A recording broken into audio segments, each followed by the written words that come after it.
नमस्कार मित्रांनो, viral Indian या युट्यूब चॅनलवरती तुम्हा सर्वांचं पुन्हा एकदा मनापासून स्वागत। तर मित्रांनो, महाराष्ट्र राज्याच्या प्रशासनिक इतिहासात एक नवे पान उलगडणार आहे।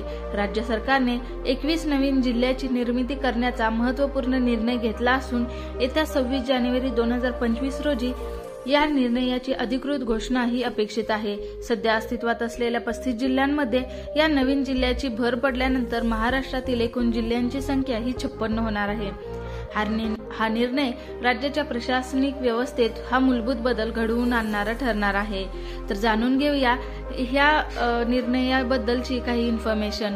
ऐतिहासिक पार्श्वभूमी आणि विकास। महाराष्ट्र राज्याची स्थापना 1 मे 1960 रोजी झाली। तेव्हा राज्यात केवळ 25 जिल्हे होते।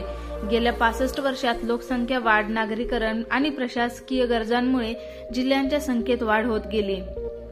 2014 मध्ये ठाणे जिल्ह्याचे विभाजन करून पालघर जिल्ह्याची निर्मिती ही प्रक्रियेतील महत्त्वाची पायरी होती। 2018 मध्ये राज्य सरकारच्या समितीने 22 नवीन जिल्ह्यांचा प्रस्ताव सादर केला होता। त्यापैकी 21 जिल्ह्यांना आता मान्यता मिळत आहे। प्रस्तावित नवीन जिल्हे हे नव्याने प्रस्तावित जिल्ह्यांमध्ये विविध प्रादेशिक संतुलन साधण्याचा प्रयत्न केला आहे। भुसावळ, मालेगाव आणि खामगाव हे खानदेशातील महत्त्वाचे व्यापारी केंद्र असलेले जिल्हे, उदगीर आणि अंबेजोगाई हे मराठवाड्यातील ऐतिहासिक महत्त्व असलेले जिल्हे, तसेच मीरा, भाईदर आणि कल्याण हे मुंबईतील महानगर प्रदेशातील वेगाने विकसित होणारे जिल्हे, तर मानदेश, बारामती आणि संगमनेर हे पश्चिम महाराष्ट्रातील कृषी समृद्ध प्रदेशातील जिल्हे यांचा समावेश आहे। तर जाणून घेऊ या प्रशासनिक सुधारणांचे फायदे। नवीन जिल्ह्यांच्या निर्मितीमागे अनेक सकारात्मक उद्दिष्टे आहेत।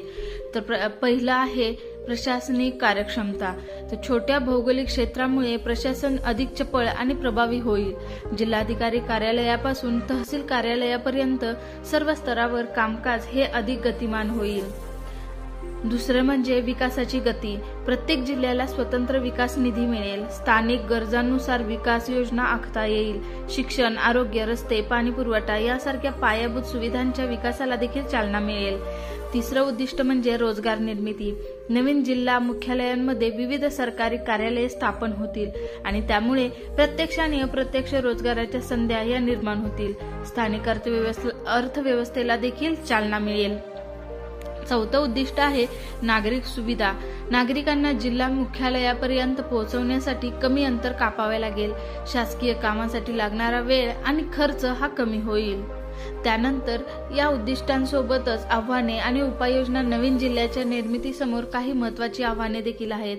ते म्हणजे आर्थिक गुंतवणूक। नवीन जिल्हे मुख्यालये, प्रशासकीय इमारती, रस्ते आणि इतर पायाभूत सुविधांसाठी मोठ्या प्रमाणात निधीची आवश्यकता असेल। राज्य सरकारला या खर्चासाठी विशेष तरतूद करावी लागेल। दुसरं म्हणजे मनुष्यबळ व्यवस्थापन। नवीन जिल्ह्यांसाठी अधिकारी आणि कर्मचाऱ्यांची नियुक्ती, त्यांचे प्रशिक्षण आणि व्यवस्थापन हे मोठे आव्हान असेल। तिसरं म्हणजे प्रशासकीय समन्वय। विद्यमान जिल्ह्यांचे विभाजन करताना दस्तऐवज, कार्यालयीन नोंदी, प्रलंबित प्रकरणे यांचे व्यवस्थापन करणे हे महत्त्वाचे ठरेल। नवीन जिल्ह्यांची निर्मिती ही केवळ प्रशासकीय पुनर्रचना नसून ती महाराष्ट्राच्या विकासाच्या नव्या पर्वाची सुरुवात आहे। प्रत्येक जिल्ह्याला स्वतःची विकास योजना आखण्याचे हे स्वायत्ता मिळेल। स्थानिक नेतृत्वाला आपल्या भागाच्या विकासासाठी नवीन संधी देखील उपलब्ध होतील। मालेगाव, बारामती आणि मीरा, भाईदर यांच्यासारख्या विकसनशील शहरांना जिल्हा दर्जा मिळाल्याने तेथील उद्योग, शिक्षण आणि पायाभूत सुविधांच्या विकासाला देखील नवी दिशा मिळेल। ग्रामीण भागातील जिल्हे जसे की किनवट, साकोली, जव्हार यासारख्या यांच्या देखील विकासाला चालना मिळून तेथील आदिवासी आणि दुर्गम भागांचा देखील विकास साधता येईल। महाराष्ट्रातील 21 नवीन जिल्ह्यांची निर्मिती ही राज्याच्या प्रशासनिक इतिहासातील महत्त्वाची घटना ठरणार आहे।